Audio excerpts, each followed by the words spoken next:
My name is Alex. I'm 44 years old, and if there's one thing life has taught me after decades of trial and error, it's this: the most meaningful relationships often come from the most unexpected places. This story didn't begin with some dramatic, movie-like moment. It began with something ordinary, a casual gathering of mutual friends at a quiet little coffee shop tucked away on a corner in Brooklyn, New York. I still remember that Saturday afternoon. The sun was out, warm but not overwhelming. The kind of day that makes you want to sit outside with a latte and just watch the world pass by. I arrived about 10 minutes early habit, really. I've always hated the idea of keeping people waiting. She walked in about 5 minutes after me. Sarah, 41, slender, with long brown hair tied neatly at the back. What struck me first wasn't her smile or even her presence, but her eyes. Clear, bright, carrying a quiet strength mixed with gentleness. Not the kind of beauty that leaves you speechless at first glance, but the kind that makes you pause, wondering what stories are hidden behind that look. Sarah was there for the group, not just me. But somehow, that afternoon, we ended up talking more with each other than with anyone else. Maybe it was because we sat side by side. Maybe it was because she asked me a simple question or two, and from there the conversation just kept going. We discovered we both loved books, especially American novels from the 60s and 70s. I brought up On the Road by Jack Kerouac, and her eyes lit up. She told me Kerouac was the reason she believed life didn't have to be lived on a single, predictable track by the time the group started leaving. Sarah and I were still deep in conversation. I offered to walk her to the subway. She smiled and said yes. That was the first afternoon we strolled side by side, our footsteps echoing on the sidewalk, the autumn breeze weaving through the trees above. I remember that feeling so vividly natural, effortless, as if we'd known each other for years. In the weeks that followed, Sarah and I began seeing each other more often. Sometimes with the group, sometimes just the two of us. A quick lunch here, a walk through Central Park on a Sunday afternoon there. At the time, I didn't think much of it. To me, she was simply a new friend. Someone rare in a life filled with fleeting acquaintances. One afternoon, in a cafe, she asked, "Have you ever been married?" I laughed, a little awkwardly. "Yeah, I have. And I've been divorced, too." She nodded, not pressing for details. After a quiet pause, she said, "Same here." There was something in her eyes, fatigue, experience, maybe a little hurt, that told me we both understood without needing to spell it out. We'd been through things that left marks, and perhaps that's why it felt so easy to find common ground.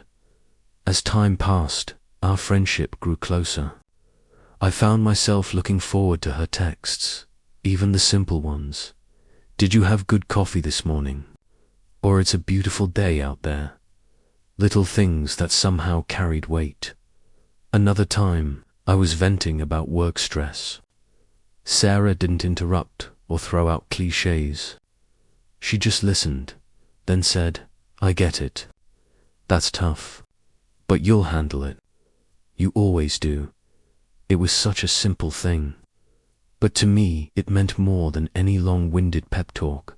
Sarah had a way of noticing things most people missed. She could read my mood before I even said a word. Once, I walked into a cafe looking worn out from a long day. She looked at me and asked right away, "Rough one today, huh?"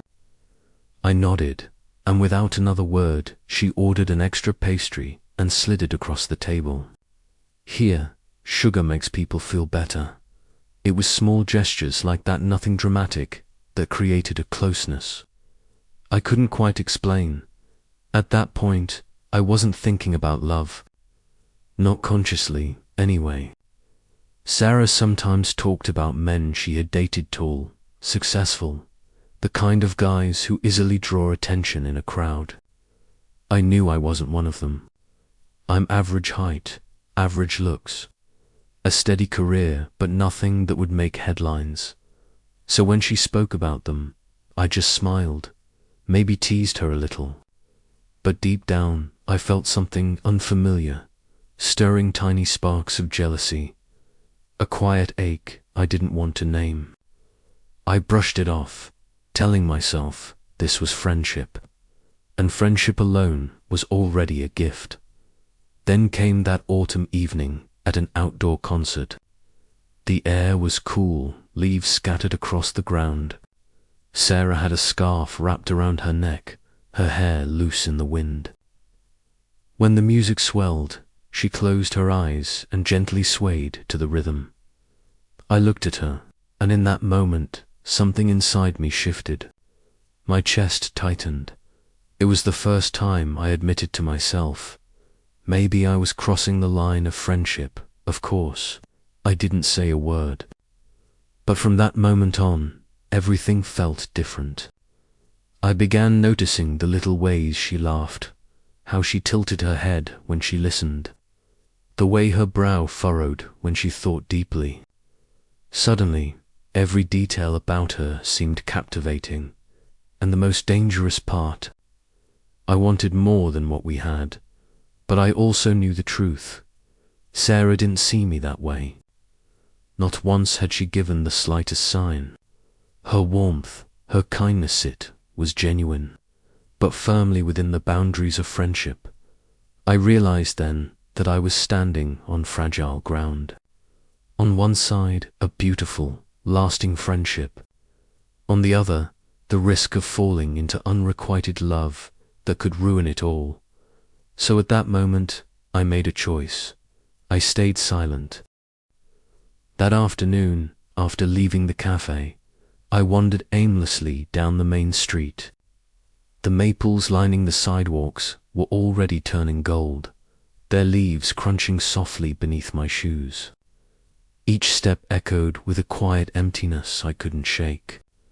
I had convinced myself that friendship would be enough to cover up the feelings I carried inside. But I was wrong. Feelings never listen to reason. They seep in like water through cracks in stone slow, quiet, relentless, and impossible to stop. Later that evening, my phone buzzed. A text from her. "Hey, are you free this weekend? I want to check out the flea market heard. They've got some great antique stalls." I stared at the screen for a long time. My chest tightened. Just seeing her name appear was enough to make my pulse stumble. Part of me wanted to text back right away. Yes, of course, I'm free. Another part of me wanted to lie, to claim I was busy, anything to keep a safe distance. I couldn't keep throwing myself into this spiral, only to walk away bruised. I typed, "Let me check my schedule," deleted it, then typed, "Probably busy this weekend," deleted that too. Finally, I settled on, "I'll try to make it." I knew I was lying, but how could I say no when deep down all I wanted was to be next to her? The weekend came. We strolled through the crowded flea market, voices of vendors rising above the buzz of the crowd, the smell of roasted nuts and fresh coffee drifting through the air. She was radiant, smiling, laughing, stopping every so often to try on a silver necklace or thumb through a stack of old books. And me, I just stood nearby, quietly watching, soaking in every detail like someone hoarding moments he knew wouldn't last. She held up a necklace and turned to me, eyes shining. "Do you think this suits me?" I forced my voice to stay steady. "Yeah, it does. Simple, elegant. Just like you." She laughed, that light-hearted, effortless laugh that both lifted me and broke me at the same time. Then she turned toward a mirror to see herself, and I turned my gaze away, unwilling to let her catch the truth in my eyes. In that instant, I knew it with absolute clarity. This wasn't friendship anymore. I was in love with no way back. Later that afternoon, we parted at the subway. She waved cheerfully, her voice full of gratitude. "Thanks for coming with me. I had such a great time." I smiled, but my heart felt heavy. And then he appeared. A tall guy, sharp features, exactly the type she'd always described when talking about men she admired. "Oh hey, what are you doing here?" she exclaimed, her eyes lighting up. I froze, watching from a step back as she launched into an animated story about the flea market. Her smile, the sparkle in her eyes all directed at him. The same smile that had once made me feel like the only person in the room when the train pulled in. I slipped away quietly without saying goodbye.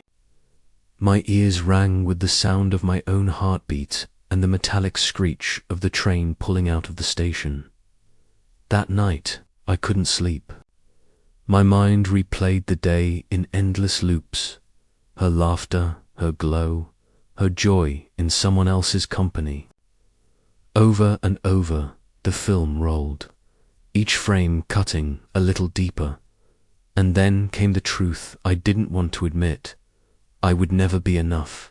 Not tall enough. Not striking enough. Not the kind of man who turned heads when he walked into a room. Just a shadow. A faithful friend on the sidelines. The realization burned. If I kept going like this, I'd destroy myself piece by piece. Every meeting, every shared smile would only deepen the wound. I was clinging to something that could never belong to me. A few days later, she texted again, asking to grab coffee like we always did. This time, I forced myself to be strong, to draw a line. I typed back, "Sorry, things have been busy lately. Probably can't make it." Her reply came quickly. "What's going on? Are you avoiding me? Did I do something wrong?" I bit down hard on my lip. God, how I wanted to tell her the truth, that I loved her, that every time we met my heart broke all over again. But I couldn't. Saying it out loud would only make everything unbearable, so I wrote, "No, it's nothing. Just a lot of work right now." A sad emoji popped up on my screen, and with it, I felt something inside me crack even more. The afternoons that followed felt empty. I sat alone in my apartment, watching sunlight fall across the walls, haunted by her laughter. Every memory, every conversation replayed in my head until it hurt. I tried to distract myself. I called other friends. I signed up for a painting class in the evenings. I filled my schedule with anything I could. But no matter what I did, she was everywhere. In every face, every song, every story. I realized I was standing at the very beginning of letting go, a painful halfway place. Too weak to cut ties completely, too broken to keep holding on. Stuck between desire and self-preservation, and both sides hurt just the same. I began training myself not to wait for her messages every morning. Before, when the phone buzzed with a simple line like "Good morning, had your coffee yet?" it was enough to make my whole day bright. Now it was different. I tried to make myself look busy, like someone who no longer had time for such small questions. But strangely, it was that very silence that made me realize just how much I missed her some days. I left my phone on the desk, unopened, unanswered. I thought it would make things easier, but the silence only turned into noise inside me. I sat staring at the screen, lighting up and fading away, each time leaving my heart a little emptier. I asked myself, was I running away or locking myself in? One evening, I met up with some old friends at a small bar. The music was loud, yellow lights flickered, and laughter drowned out every word. Someone shoved a beer into my hand, asked about work, about life. I tried to blend in, tried to laugh, tried to look fine. Then a stranger sat down next to me, her eyes probing, her smile faintly inviting. I answered with a few polite words. She kept the conversation going, asked my name, my age, if I had a girlfriend. I chuckled, shook my head. No, I don't. That answer hurt more than any question, because in my heart, I had someone all along, but she never belonged to me. I looked at the girl's face beside me, and all I saw was a blur. Nothing compared to my friend's smile. Eventually, I excused myself, claiming I was tired, leaving the curious stares behind. The next day, an unexpected message came from her. Last night I dreamed we went to the beach. It was so fun. I wish it could happen in real life. I sat frozen, staring at the screen. Just one message, and I was undone. Part of me wanted to invite her somewhere right away. Another part wanted to keep the distance to protect myself. I typed, "Yeah, it would be fun." And then I put the phone down. I didn't dare add more. I was afraid that if the conversation went on, I'd forget why I pulled away in the first place. Yet that night, I couldn't stop thinking about her dream. I imagined us walking along the shore, white sand underfoot, the wind tossing her hair. In that dream world, we were free, unbound by the limits of friendship. But it was only a dream. As time went by, the distance I created became more obvious. She began to complain, "You've been so distant lately. Are you okay? Did I do something to upset you?" I read her message, my chest tightening. I wasn't angry at her. On the contrary, cared so much that I had to step back. I didn't want my feelings to become her burden. But how could I explain that without ruining everything? I only replied, "It's nothing. I've just been a little busy." She didn't respond, and for the first time in years, we went an entire week in silence. The emptiness was both painful and strange.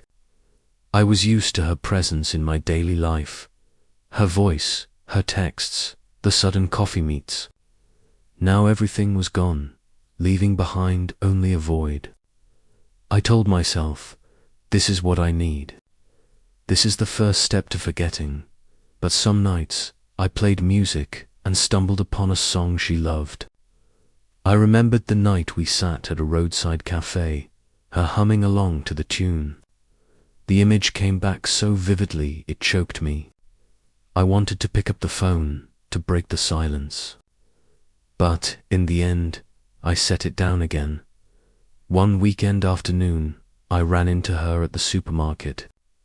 She was with a few friends, a basket full of fruit and wine in her arms. When our eyes met, I saw surprise and a flicker of joy in hers. "There you are. I thought you'd vanished," she laughed, stepping closer. I fumbled, forcing a casual reply. "Just busy with some stuff." Her friend called her. She turned to say something, then looked back at me. "We're having a little get-together. Do you want to come?" I hesitated. Two voices fought in my head. One urged, "Go. This is your chance to be with her." The other screamed, "Don't. You'll only hurt yourself more." In the end, I gave a faint smile. "I don't think I should. Hope you all have fun." She froze for a moment, her eyes dimming. I turned away before I could see more. That night, I drank alone. The bitterness of alcohol made it easier to let memories slip. I opened my notebook and wrote, as if confessing to myself, I'm not avoiding you because I hate you. I step back because if I stay any closer, I'll shatter. You've done nothing wrong. The fault is mine for letting my heart go too far, with no way back. The letters were shaky, ink smudged. I closed the notebook, tucked it into a drawer. I knew I'd never show it to her, but writing it down helped me breathe. The next morning, sunlight filtered through the curtains. The room was so quiet I could hear the clock ticking. I realized I had entered the hardest stage, the stage where I had to learn how to live without her constant presence. I knew I'd have moments of weakness, the urge to go back. But if I wasn't firm, I'd never escape the spiral. In the weeks that followed, I started trying new things. I signed up for a photography class, joined morning runs, talked more with co-workers. People said I seemed more active, more open. I smiled and nodded, but deep down, I knew it was just a mask. Every time I lifted my camera, I saw glimpses of her on the face of a stranger's fleeting smile, in the way the evening light fell on someone's hair. I clicked, saved, and then felt the emptiness again, because none of them were her. One evening, a message arrived. I miss those nights when we talked until dawn. Do you miss them too? I sat in silence. Of course, I remembered. Every word, every late-night cafe, the sound of rain outside. My trembling hand that almost reached out but didn't. But I didn't answer right away. I let the message sit there, glowing on the screen. I knew that with just one word, yes, I'd be pulled back in. Finally, I wrote, "Yeah, I do. But maybe we should give each other a little space these days. I think it's better for both of us." The typing bubble appeared, then disappeared, then appeared again. Finally, her reply came. "If that's what you need, I'll respect it." I set the phone down and leaned back in my chair. My heart ached, but somehow it felt a little lighter. Maybe this was the path I had to take. Weeks slipped by in silence. I thought I was starting to get used to the distance, used to the absence of her in my daily life. I poured myself into work, into early morning runs, photography classes, wandering into new coffee shops. For a moment, I felt like I was pulling myself out of the spiral, but life never leaves us alone. One evening, just as I was leaving the office, my phone rang. Her name lit up the screen. I froze. For weeks, I'd let it ring out, telling myself I needed the space. But this time, something in her voice pulled me back. Her voice trembled through the receiver. "Are you free? I'm going through something." In that moment, every wall I'd built came crashing down. I forgot all my reasons for keeping away. "What happened? Where are you?" I blurted. I found her in a small bar off the street. Most of the patrons had left.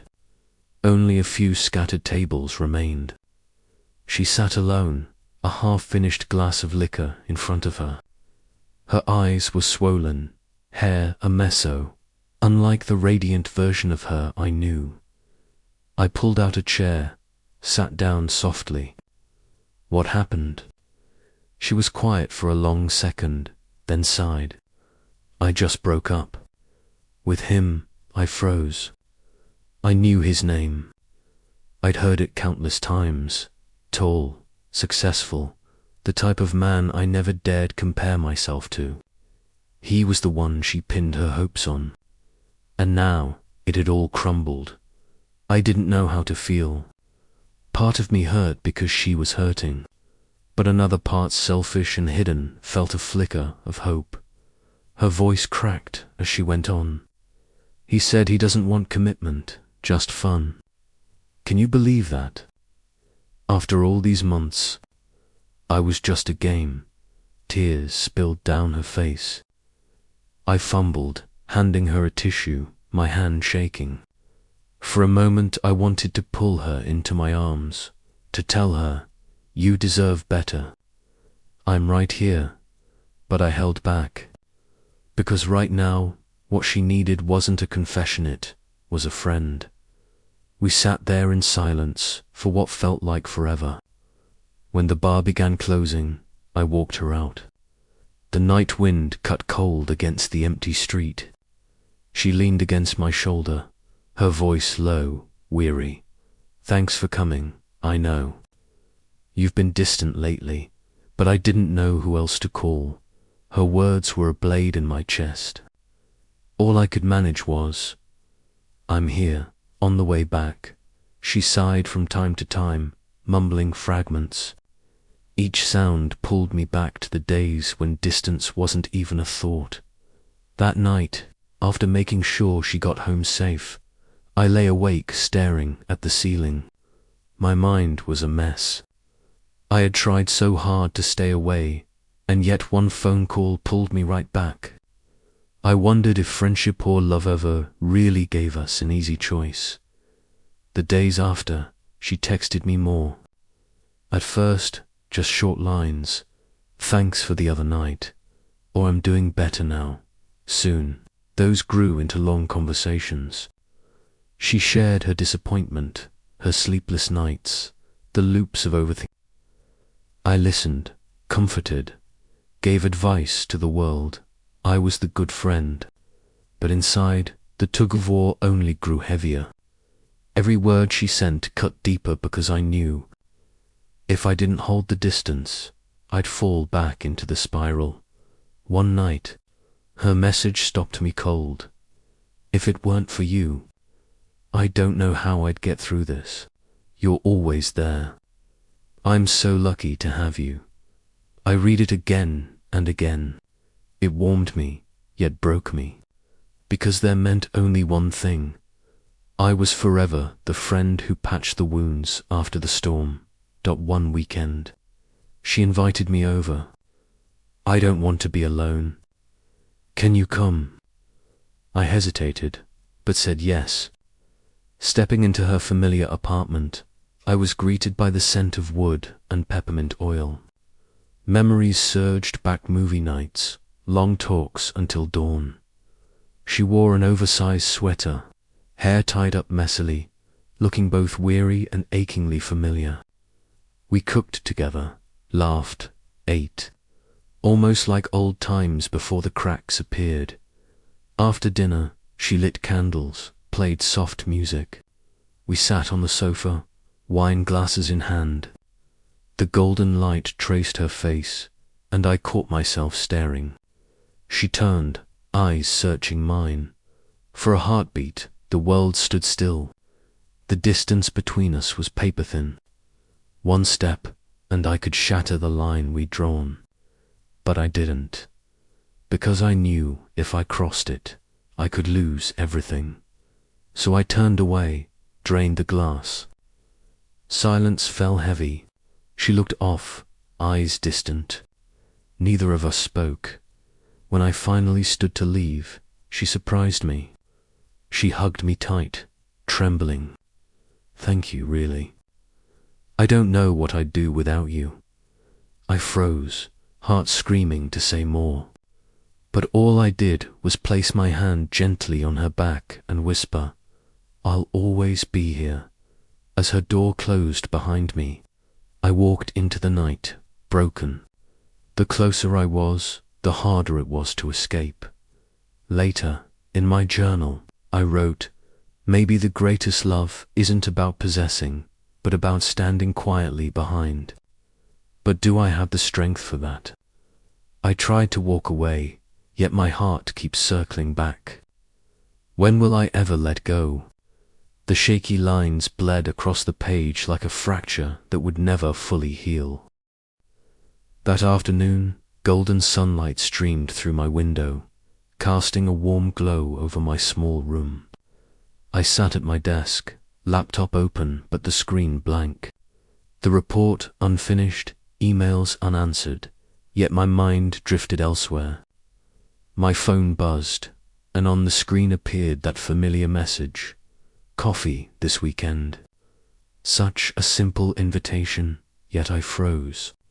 My heart pounded, caught between anticipation and fear.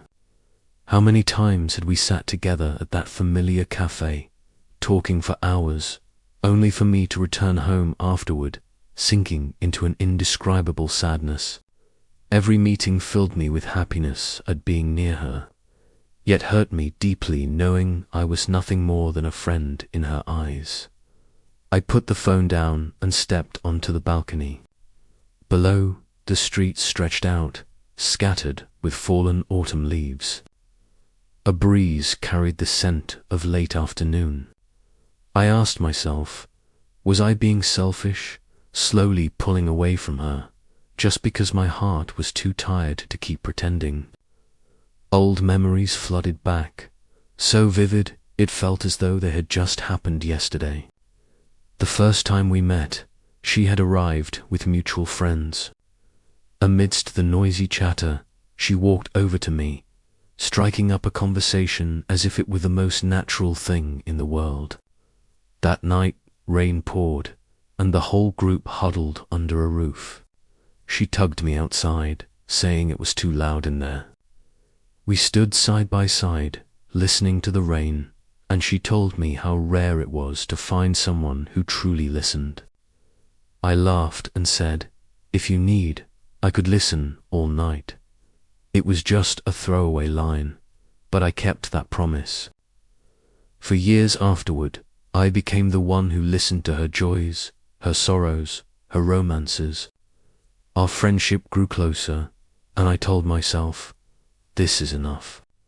This is more than enough. But my heart didn't listen. Every time she spoke of another man, my chest tightened. She was often drawn to tall, confident, charming men. I knew I was nothing like that. I was shorter, ordinary, unremarkable. Yet none of that stopped the feelings growing inside me. Feelings I never dared to put into words. I tried many times to tell myself, just be her friend. That's enough. But how could it ever be enough? Every time she laughed, my heart trembled. Every time she looked troubled, I wanted to hold her. Yet all I could do was listen, offering a few clumsy words of comfort. Once, when she told me about a failed date, I almost blurted out, "If it were me, I would never let you down like that." But I held it back. I knew saying it wouldn't make things better, would only shatter what we had. So I kept silent, playing the role of the devoted friend.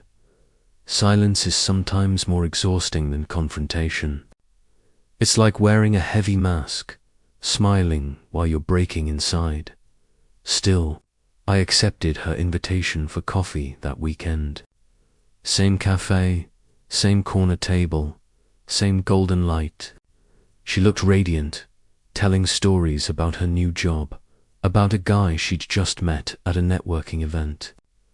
I listened, forcing a smile, but this time was different. My chest clenched as she spoke of him, her eyes sparkling, her voice full of excitement. I felt small, unnecessary. She suddenly paused and looked at me. "Hey, are you okay? You don't look so well." I shook my head. "I'm fine, just a bit tired." She stayed quiet for a moment, then nodded, not pressing further. But I knew she sensed something. That day, as I left the cafe, I realized I couldn't go on like this. I couldn't keep loving while pretending. I didn't. The pain was too great. It was slowly eating me alive, so I began to pull back. Not disappearing completely, I still replied to her texts, still showed up if she truly needed me. But I avoided the coffee dates, the evening walks. I made excuses about being busy, tired, or needing time for myself. She noticed quickly. One night, her message appeared. "You feel so distant lately. Did something happen?" I stared at the screen, my hands trembling. So many words pressed against my lips. Because I love you. Because I can't stand being just your friend. But I didn't dare. I typed only, "Nothing's wrong, I've just been busy." She sent back a sad face emoji. I turned off my phone, lay in bed, eyes wide open in the dark. After that, my evenings grew longer. I often sat alone in a small bar near my place, dim yellow lights overhead, soft ballads playing. A beer glass in front of me, barely touched, just turning it slowly in my hands. My head was filled with nothing but her. Sometimes I thought of the moment she once leaned her head on my shoulder when she was tired. Just a few minutes, but to me it was unforgettable. Those small details, things that might mean nothing to her, were treasures to me, unrequited. Love is like a wound that never bleeds, it festers quietly. Unseen, but the one carrying it feels the ache every second. I kept working, smiling at colleagues, living as if everything were normal. But inside, the emptiness grew larger. At night, I lay awake remembering her laughter, her eyes, her voice. I wondered, would there ever come a day when she saw me differently? Or was I destined to remain just the friend, the one always there, but never chosen? Even knowing it was hopeless, I clung to a shred of hope.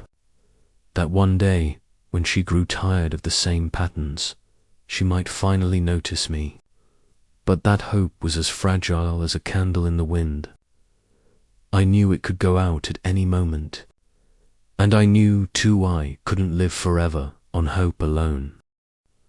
There were afternoons when I sat in my office, the last light of the day spilling through the window, shining onto an unfinished cup of coffee, while one question echoed in my head: what am I doing? Why am I chaining myself to a relationship that feels both intimate and unreachable? That question kept repeating, but I never had the courage to give it a clear answer. She still came, still called, still texted. We still met at our usual cafe, still laughed and chatted as if everything was normal. But deep down, I knew nothing felt normal anymore. My heart trembled every time I heard her voice. My gaze drifted away whenever she mentioned a new man in her life. I was like a thirsty man staring at a glass of water, knowing full well it was salt water drinking. It would only make me thirstier one chilly autumn evening. She called me, her voice breaking. I could hear muffled sobs and ragged breaths through the phone. I don't understand. He just disappeared without a word. I dropped everything and drove to her place. Her small apartment lights were on, the door slightly ajar as if waiting for me. When I stepped inside, she was sitting on the floor, eyes swollen and red, clutching her phone as if staring at the screen long enough would make him come back. I sat beside her, handed her a tissue. I didn't say much, just let her cry it out. She leaned her head on my shoulder, her whole body trembling. "Why do I keep choosing the wrong people?" she sobbed, gripping my hand tightly. If only there was someone decent, someone trustworthy like you." That sentence was both a bomb and a blade. I sat frozen, my heart pounding wildly. Someone like you. Those words haunted me for days. I wasn't someone like me. I was me, flesh and blood, right there.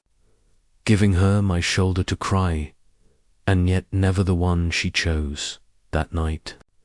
When she fell asleep on the couch, I quietly pulled a thin blanket over her and left. The drive home felt longer than ever. I stopped the car by the roadside, sitting in the dark with the window down, letting the cold wind wash over me. I felt like a failure, failing to keep my distance, failing to confess, failing to protect my own heart. In the days after, I began to change. I no longer said yes every time she asked me out. I made excuses: work, projects, family. At first, she only said, "Okay, maybe another time," but gradually, her texts became more probing. "Is something wrong with you? Why are you avoiding me lately? Did I do something to upset you?" Each time I read those words, my chest tightened. I didn't want her to feel abandoned, but I also couldn't keep torturing myself. I drafted and deleted dozens of replies before sending a single short message: "It's nothing. I've just been a little tired lately." I knew she didn't believe me.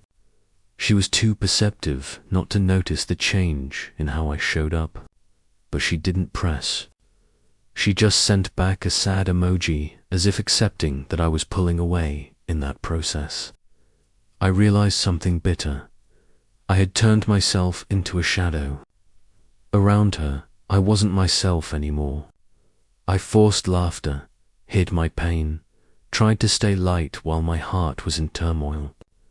There were times, sitting next to her, hearing her laugh, when I felt like an unwilling spectator, watching a play whose lead role would never be mine.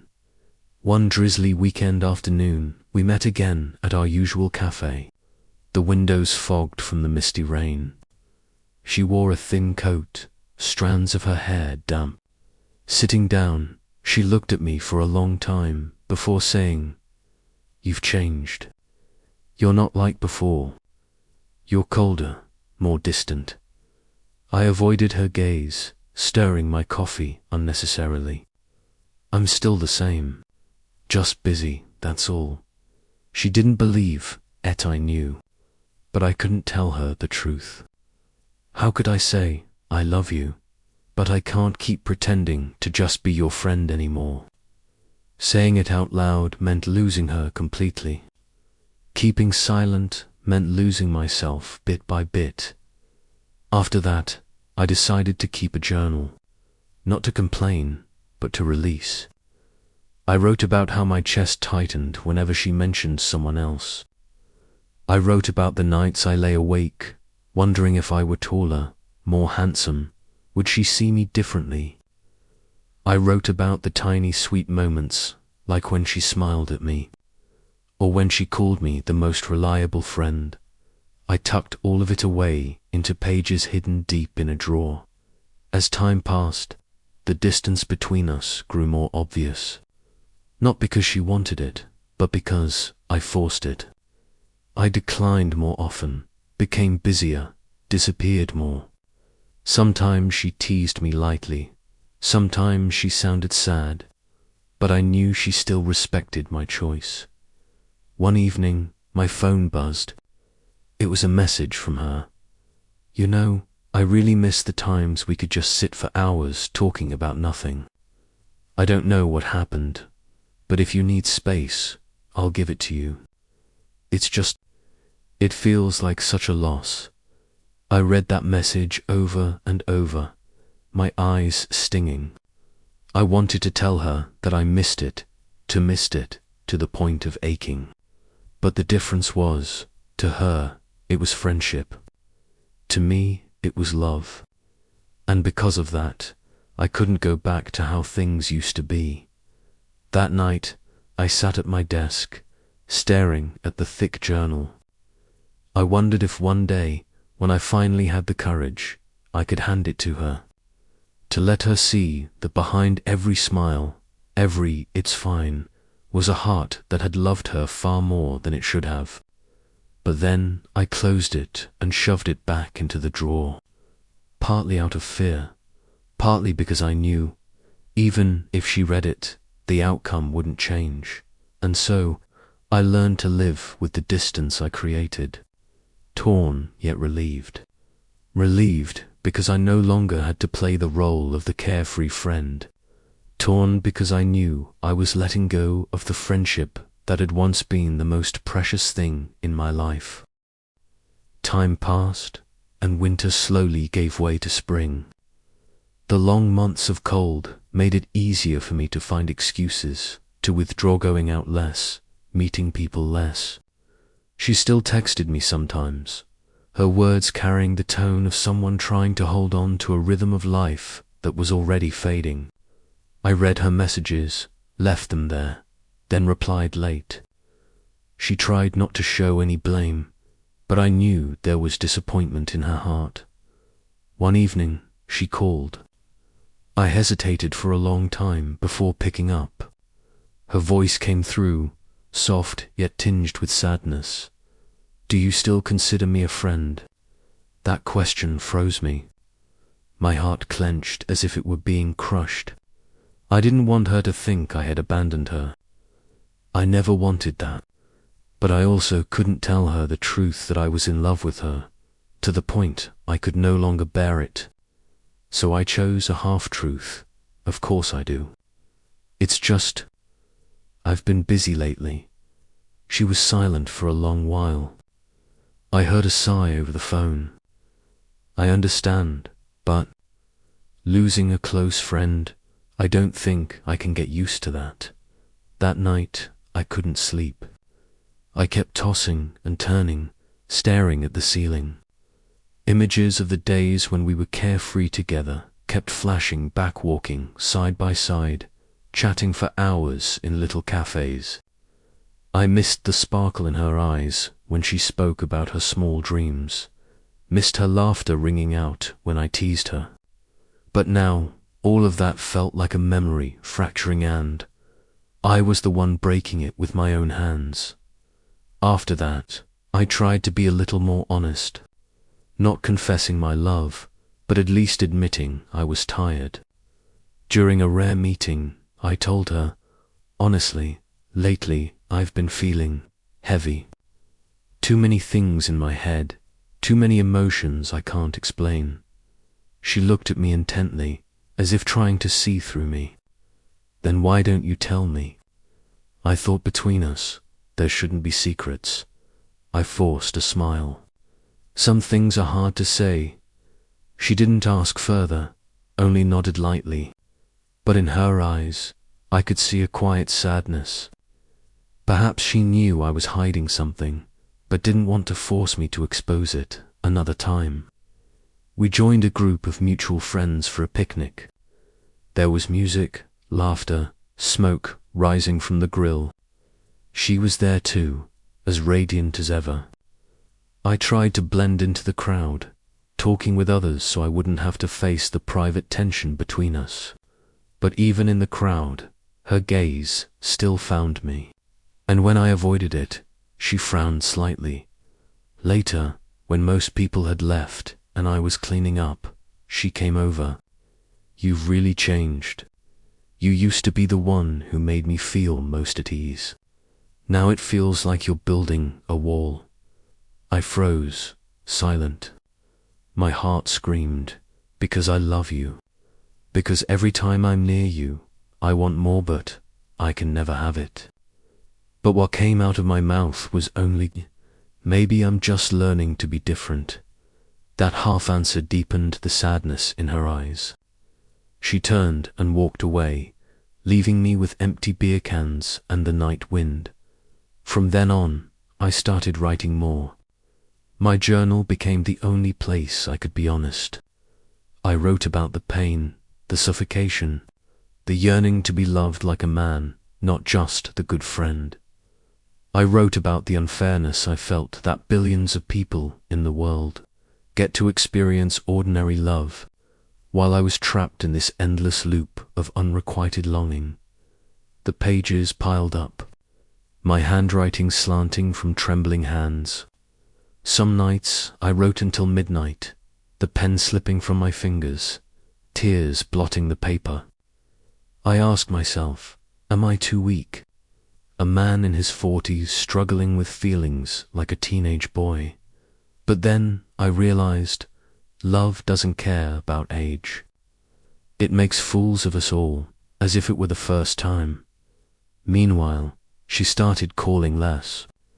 Maybe she sensed I wanted distance, so she didn't cling. But sometimes, when her unexpected messages came, I miss you. I want to hear your voice. I'm so tired today. Wish you were here beside me. I would spiral again, both happy and in pain. I wanted to run to her, but I also knew that every time I did, I lost more of my self-control. One night, she asked to meet. I almost refused, but in the end I agreed. We sat in a small bar, warm yellow lights glowing, soft music playing. She lifted her glass, her eyes weary as she looked at me. You know, sometimes I wish our friendship could stay the same forever. I'm afraid of losing you. I swallowed hard, my hand gripping the glass so tightly it almost slipped. I didn't know what to say. I wanted to shout, I'm afraid to, but it's this love that's killing the friendship. Instead, I only forced a smile and drank with her. On the way home, I drove in silence, streetlights flashing across the windshield like streaks of light. She sat beside me, head leaning against the window, softly humming along with the radio. In that moment, I wanted to stop the car, take her hand, and confess everything. But I couldn't. I knew if I did, our road might end forever. That night, I wrote in my journal, maybe I'm losing her, but if keeping her means this, then I'm losing myself. This friendship now feels like a double-edged sword. Holding on hurts, letting go hurts too. The pages filled with words, but none carried an answer. I was still trapped in the same tangle of contradictions, wanting closeness, wanting distance, craving love, and fearing it all at once. From the day I decided to withdraw from our one-on-one meetings, the rhythm of my life completely changed. The room that once felt so familiar now became so quiet that I could hear the ticking of the clock. Every evening after work, I no longer rushed to the familiar cafe, no longer sat at the table by the window waiting for her bright smile to appear. Instead, I simply went home, turned on a dim yellow lamp, sat in front of my laptop pretending to be busy, but in truth, I couldn't get anything done. I had gotten used to having her as part of my everyday life, to her presence woven into my routines, and once I cut it off, the emptiness was painfully obvious, at once a relief and a sharp ache. I didn't cut ties completely. At group gatherings, I still showed up. I still smiled, still retold old stories, still raised my glass and laughed with everyone at the memories. But the difference was clear. No longer looked for a chance to linger after, no longer sought a private moment with her. I avoided her eyes, avoided those fleeting instances when it was just the two of us. When others teased me for being quiet, I just brushed it off with a laugh. Though inside I knew the truth. Every second near her made my heart heavy, because it reminded me of everything I wanted but could never have. At first, she didn't notice. She still texted me as before, sending a photo of her lunch with a casual question or a song she happened to hear. But my replies grew shorter, stripped of the warmth they used to have. If before a simple "have you eaten" could turn into a long conversation, now it was reduced to a few clipped words. I knew I was hurting her, but I had to, or else I would leave myself no escape. Gradually, her messages became fewer, and in that silence, I could feel her disappointment. One weekend night, the group invited everyone to see a movie. I went, not for the film, but because I didn't want to disappear too quickly from everyone's lives. When I entered the theater, I saw her from a distance. The light fell across her face, and her familiar smile made my heart skip a beat. I deliberately sat 2 seats away, using convenience as an excuse for the group's seating arrangement. During the screening, I kept my eyes on the screen. but I couldn't help stealing glances seeing her lean over, laughing softly with the friend beside her, seeing her eyes glisten at certain scenes. Every small detail pierced me, because I knew I still remembered, still longed, and was still as powerless as the first day. After the movie ended, everyone headed off for late-night food. I pretended to be busy with my phone, then made an excuse to leave early. As I stood up, she looked up at me, a flicker of surprise in her eyes, as if she wanted to say something but held back. I didn't dare stay a second. Longer I turned and walked away, leaving behind that gaze, a gaze that kept me awake all night. That night, I opened my laptop, pulled up a blank page, and started typing. I didn't intend to send it. It was only for myself, a way of confessing the weight I had been carrying. I wrote that I had loved her, that I had tried to keep our relationship within the bounds of friendship but couldn't. That my retreat wasn't because she had done anything wrong, but because I needed to protect myself. I admitted that every message, every meeting was like another cut to a wound, and silence was the only way I could hold on to what little peace I had left. When I finished, I stared at the screen for a long time before closing it. The letter stayed there, a confession she would never know. Time went on. We still met in group gatherings, still spoke when others were around, but between just the two of us. Whenever she looked at me longer than usual, I turned away. Whenever she tried to start a conversation, I found an excuse to be busy. Silence gradually replaced everything.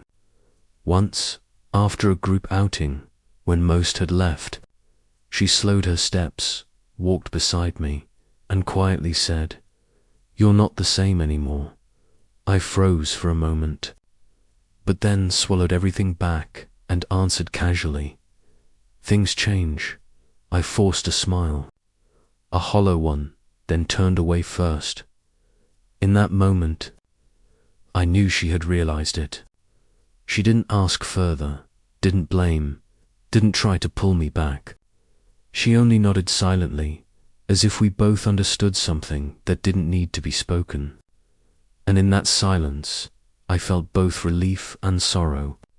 Relief, because she finally understood why I kept my distance. Sorrow, because that understanding meant accepting we could never go back to what we once were. I walked home through the night, the city still glowing with lights, traffic still flowing endlessly. But inside me was a darkness no brightness could fill. I had chosen silence, and now silence had spoken for me. It said everything I couldn't. It confirmed the distance I had built, and it buried what was once most beautiful between us. That silence was both my release and the sentence we both had to live with. Time went on. I had hoped things would slowly get easier, but the opposite happened. The distance I'd built to protect myself turned into a wall between us, higher, thicker with each passing day. I got used to avoiding her, to finding excuses not to sit alone with her, but that did nothing to make my feelings fade. If anything, the absence dug deeper into me. I missed her more, thought about her more, and hurt more. There were nights I lay still in the dark, staring at the ceiling, asking myself, could I have done anything different? If I'd been stronger, if I'd forced myself to remain just a friend and not let love, inward things, still be intact now. I'd laugh at myself, because you can't choose your feelings. You don't get to pick who you fall for, and you don't get to decide to stop. All I could do was bottle it up and run, but bottling it was like holding a flame in your palm. The tighter you clench, the more you burn. Group meets thinned out, partly because of work, partly because I purposely avoided them. Still, there were times I couldn't say no, and I would show up. Every time I saw her, I felt small and out of place. like a guest standing outside the life of the person who had once been closest to me. She still smiled, still talked to people, sometimes she still glanced my way, but I always looked away, pretending not to see. In that moment, I realized what I had truly lost wasn't a chance at romance, but the closeness of a friendship that had once been beautiful. One late night, as I was about to switch off the light and go to bed, my phone buzzed. A message from her. "Are you okay?" I stared at that line for a long time. Minutes passed without my replying. Part of me wanted to type a flood of words. "I'm not okay. I miss you. I'm in pain. I'm tired of living like this." The other part clenched shut and coldly typed 2 words. "I'm fine." I knew she would read between the lines, that behind those 2 words stood a whole wall of silence. I knew she'd feel sad, but I had no other choice. If I told the truth, I'd sink back in, and I had promised myself I would get out, even if it meant losing everything after that. I threw myself into work, taking on projects, filling my schedule until I had no time to think. But you can't fool the heart forever. A love song on the radio, a passing silhouette on the street, anything could pull me back into longing. I hated my weakness, hated how I tried to bury it only to be dragged back to the surface. Once I saw her post a photo online, nothing special, just a meal with friends and a colorful cocktail. In the photo, I noticed a man sitting beside her, leaning in with a natural smile. My chest tightened, even though my mind told me I had no right to be jealous, no right to demand anything. I was no longer an integral part of her life. Still, the jealousy burned quiet and bitter.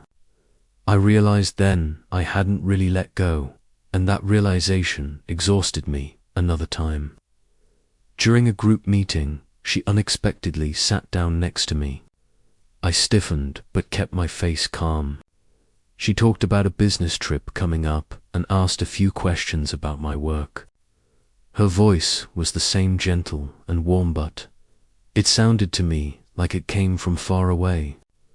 I answered curtly, not daring to hold her gaze for long. When the gathering ended, she lingered, looked at me, and said softly, "You don't have to be like this." I didn't answer, just bowed my head and walked away. Her words echoed in my head like a slow-bladed knife. I knew she wasn't blaming me, only sad, but I also knew I couldn't go back.